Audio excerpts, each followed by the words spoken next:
The images flicker to life in a way that stops you cold.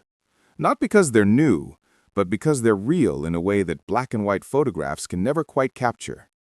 The ruins of Berlin in the summer of 1945, captured on Kodachrome color film by American military cameramen, reveal a city that had been transformed into something almost unrecognizable. The colors are there, muted by dust and ash, but present nonetheless. The red of brick rubble, the gray-brown of pulverized stone, the pale, exhausted faces of civilians moving through a landscape that looks more like the surface of another planet than the capital of what had been, just months before, the Third Reich. This is not your typical World War II documentary footage. Most of what we've seen from the end of the war in Europe comes to us in stark black and white, which somehow makes the images feel more distant, more historical, easier to compartmentalize as belonging to another time. But color changes everything. Color forces us to confront the reality that this actually happened. These were real streets, real buildings, real people.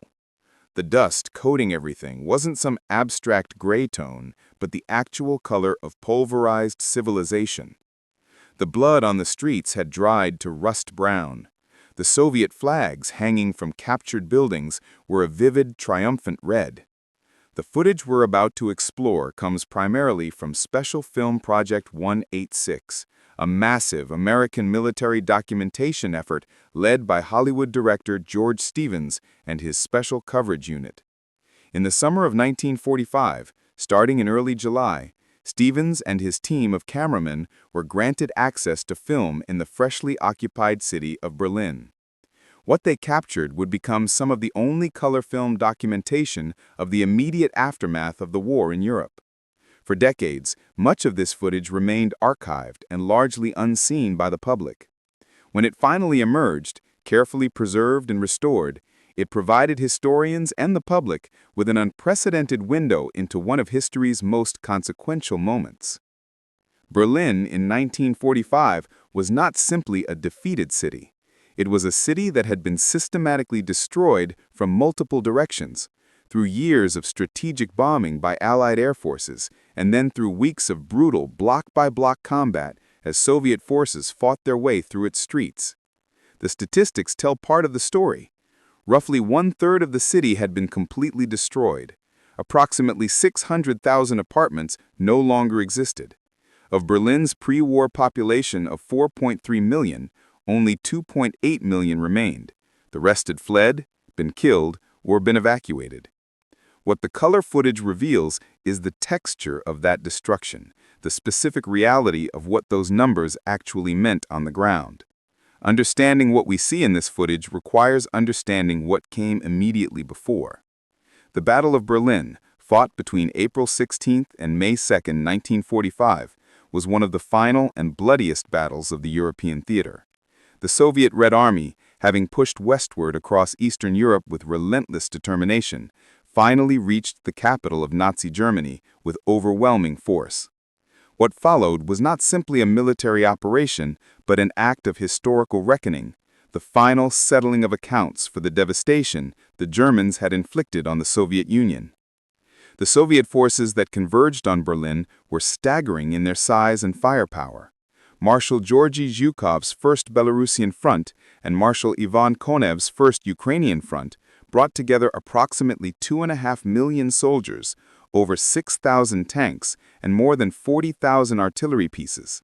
This massive force faced a desperate, depleted German defense, consisting of regular Wehrmacht units, Waffen-SS troops, Volkssturm militia, made up of old men and young boys, and even members of the Hitler Youth, some as young as 12 years old, handed anti-tank weapons and sent to face Soviet armor. The fighting began on April 16th with a massive artillery bombardment. Nearly 2 million shells were fired in the initial assault. The Soviets had to fight their way through 3 defensive rings the Germans had established around the city. The outer ring, stretching roughly 60 miles in circumference, consisted of hastily constructed roadblocks, trenches, and obstacles. Soviet forces breached this line relatively quickly, but each subsequent defensive position extracted a terrible toll in blood. The Battle of the Silo Heights, fought from April 16th to 19th, just outside Berlin, saw particularly fierce combat. German forces, though vastly outnumbered, defended desperately, knowing that Berlin lay just beyond. The Soviets eventually broke through, but it cost them dearly, with reports indicating over 2,700 tanks lost between April 1st and 19th.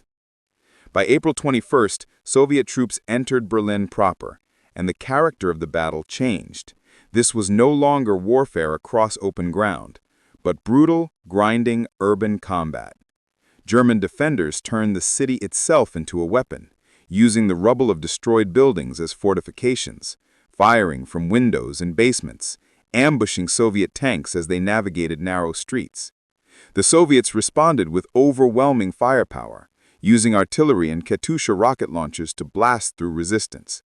House-to-house, room-to-room fighting became the norm. Civilians huddled in basements while combat raged above and around them.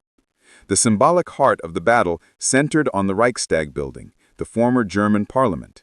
Though the building had not been used for its original purpose since the 1930s and held little strategic value, Soviet leader Joseph Stalin fixated on its capture.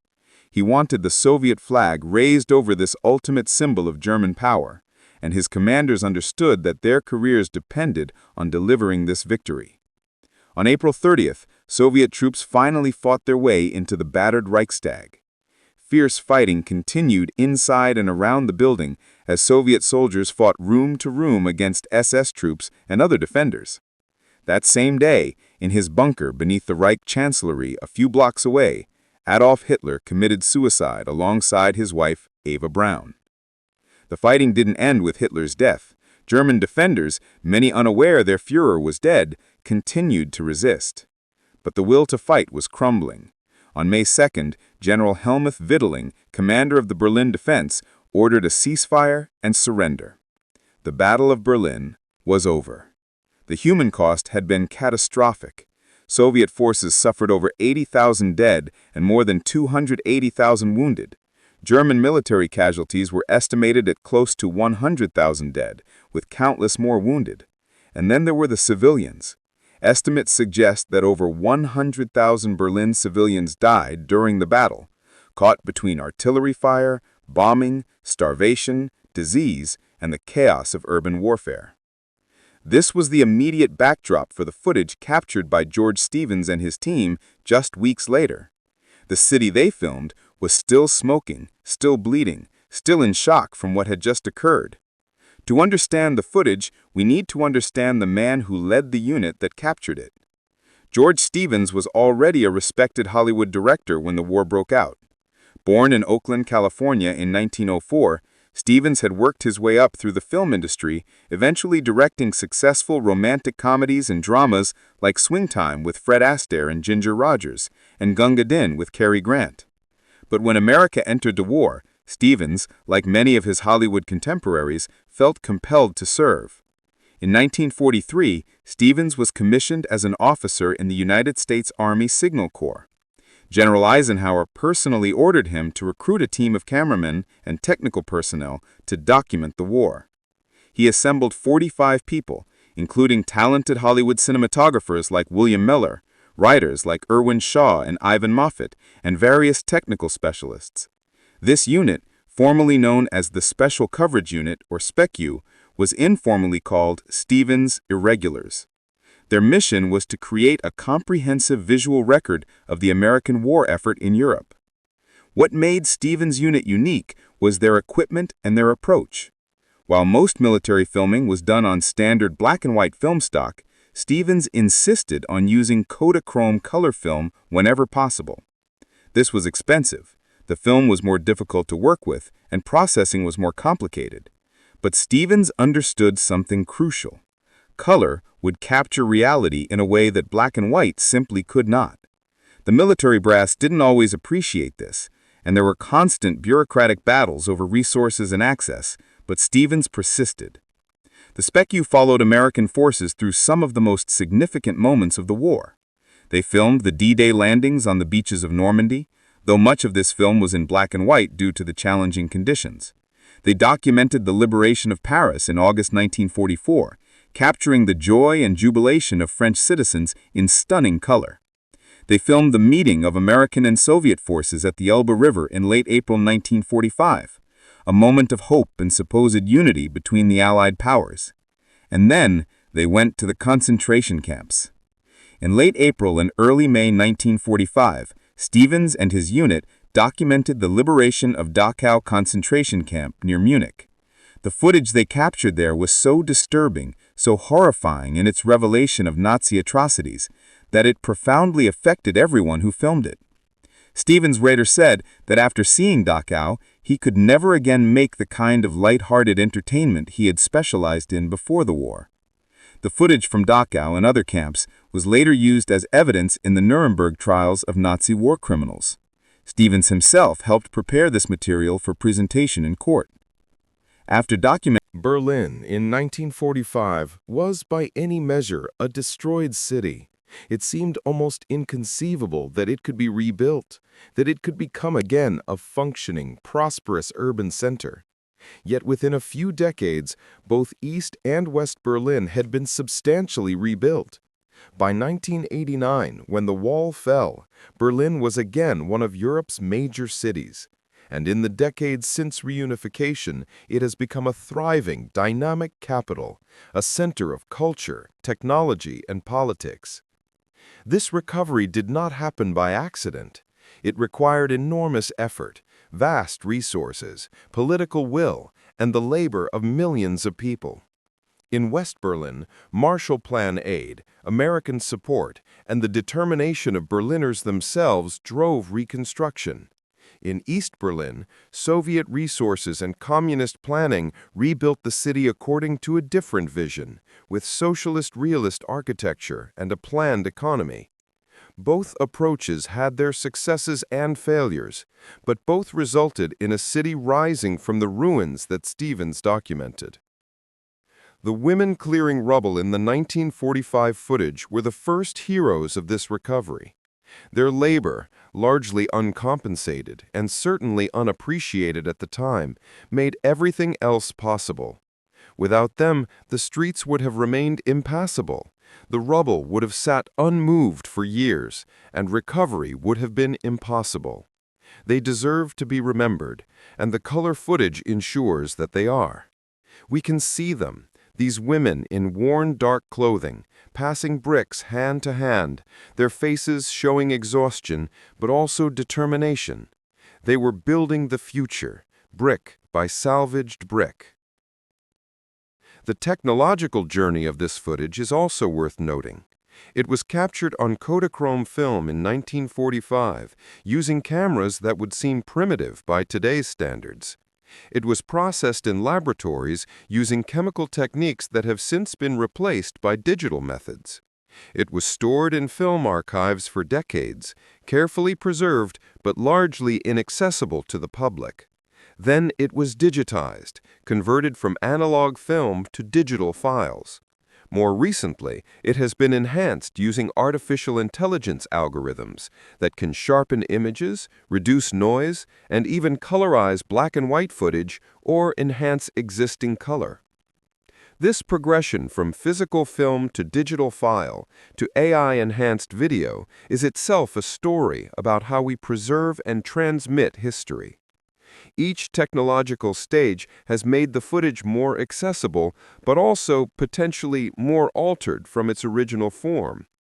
Historians debate how much enhancement is appropriate. At what point does cleaning and sharpening cross the line into changing the historical record? These are not easy questions, and different historians and archivists have different views. But what's not debatable is the value of having this footage at all. Without Stevens and his team, without their insistence on using color film despite the difficulty and expense, we would have a much more limited understanding of what Berlin looked like in 1945.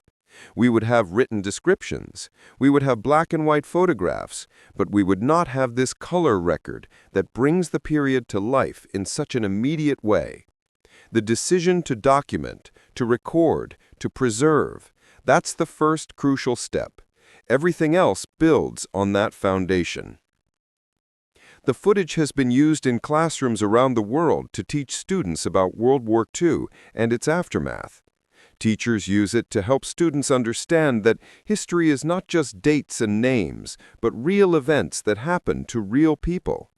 The color helps bridge the psychological distance between students today and the past. When students see these images, they often comment on how it makes the period feel more real, more relevant, less like something from a distant black and white past. This educational use is perhaps one of the most important legacies of Stevens' work. He created a resource that will be valuable as long as humans study history. As generations pass and living memory of World War II fades, as the last veterans and survivors die, primary source documents like this footage become increasingly crucial. They are our direct link to what happened, evidence that cannot be disputed, testimony that cannot be forgotten as long as the footage is preserved and accessible. The footage also serves as a counterweight to nostalgia and revisionism. There are always those who want to minimize the horrors of war, who romanticize the past, or who seek to justify aggression and violence. The color footage of Berlin in ruins is an antidote to such thinking. It shows, plainly and undeniably, what war actually produces: destruction, suffering, chaos, despair. There is nothing glorious or noble about what these cameras captured. There is only the aftermath of catastrophe and the beginning of the long, difficult work of recovery. For the German people, this footage is part of their own national memory, even when it's uncomfortable to view. Modern Germany has done more than perhaps any nation in history to confront its past honestly, to acknowledge crimes, to memorialize victims, and to teach future generations about what happened and why it must never happen again. This footage is part of that confrontation with the past. It shows the price Germany paid for following Hitler, for embracing fascism, for starting a war of aggression and committing genocide. The ruins are not just buildings, they are the physical manifestation of moral catastrophe. But the footage also shows that recovery is possible, that even from the most complete destruction, life can return, cities can be rebuilt, and people can go on. This is a message of hope as well as a warning. The human capacity for destruction is matched by the human capacity for resilience and renewal. The same species that reduced Berlin to rubble also cleared that rubble away and built new cities on its ruins. Both capacities are part of who we are. As we conclude our examination of this rare color footage, it's worth reflecting on why it continues to fascinate us, why it feels so important, why it matters that this documentation exists. Part of it is simply the visual power of the images themselves. They are striking, memorable, sometimes beautiful in their terrible way. The composition of some shots, the play of light on ruins, the human figures moving through devastated landscapes, these have an aesthetic quality even as they document horror. But more fundamentally, I think this footage matters because it connects us to a pivotal moment in human history. The end of World War II in Europe was a turning point from which so much of our modern world flows. The international order established after the war, the United Nations, NATO, the European Union, all of these grew from the rubble documented in Stevens' footage. The division of Germany and Berlin shaped the Cold War. The memory of the Holocaust has influenced how we think about human rights and international justice. The atomic bombings of Japan, which followed just weeks after this footage was shot, ushered in the nuclear age. All of these world historical developments have their roots in the moment captured in this color film. When we watch it, we're seeing not just the end of one era, but the beginning of another. We're seeing the world between what it was and what it would become. And because it's in color, because we can see the actual shades and tones of that world, it feels more real, more present, more connected to our own lived experience. This is not ancient history in black and white. This is recognizable human experience, just removed from us by time. The footage reminds us that history is not inevitable, that the world we live in now is the result of choices made by people in the past. The choices that led to Berlin lying in ruins in 1945 were made by politicians and generals, but also by millions of ordinary people who supported or at least accepted those choices.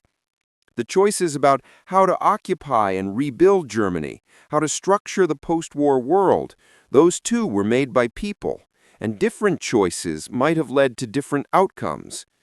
We face our own choices now, in our own time. How we respond to conflict, how we treat those we consider enemies, how we balance justice with mercy, how we prevent the next catastrophe while recovering from the last one. These are questions every generation must answer. The color footage of Berlin in 1945 won't answer those questions for us, but it can inform how we think about them. It can remind us of what's at stake, what happens when diplomacy fails and violence triumphs, what the true cost of war looks like when you see it in color. So as you watch this footage, whether you're a student learning about history, a historian studying primary sources, or simply someone interested in understanding the past, try to see beyond the visual spectacle. Try to imagine the individuals whose lives were documented in these brief clips. The woman carrying a bucket of rubble, did she survive the next winter? The child playing in the ruins, what became of him or her? The Soviet soldier directing traffic, did he make it home to his family? These are questions we can never answer, but they're worth asking because they remind us that history is made of individual human lives, each one as important to that person as our own lives are to us. The color footage of Berlin after World War II is a gift from the past, a window into a world that no longer exists, but whose consequences shape everything about our present. It's a testament to the skill and foresight of George Stevens and his team, who understood that documenting history was as important as making it. It's a memorial to all who suffered in the war, victors and vanquished alike, and it's a warning to us and to future generations about the terrible power we have to destroy the world we've built and the obligation we have to choose peace and cooperation over war and division. If you found this exploration of the rare color footage valuable, if you've learned something or seen these images in a new way, I encourage you to like this video and subscribe to the channel. Share it with others who might be interested in World War II history, in documentary footage, or in understanding how we remember and learn from the past. Leave a comment sharing your thoughts on what you've seen. What struck you most about this footage? What questions does it raise for you? How does seeing these images in color change your understanding of this period? There is so much more history to explore, so many stories to tell, so many lessons to learn from the past. This channel is dedicated to bringing you those stories, to helping you understand what happened and why it matters. The past is never really past. It lives on in the present, shaping who we are and what we might become. By understanding it better, by seeing it more clearly, we equipped ourselves to face our own challenges and to build a better future. Thank you for watching, for learning, and for caring about history. Until next time, remember that the stories we tell about the past shape the world we create in the present. Choose your stories wisely, and never forget that behind every historical event are individual human beings whose lives matter, whose experiences count, whose suffering and resilience deserve to be remembered.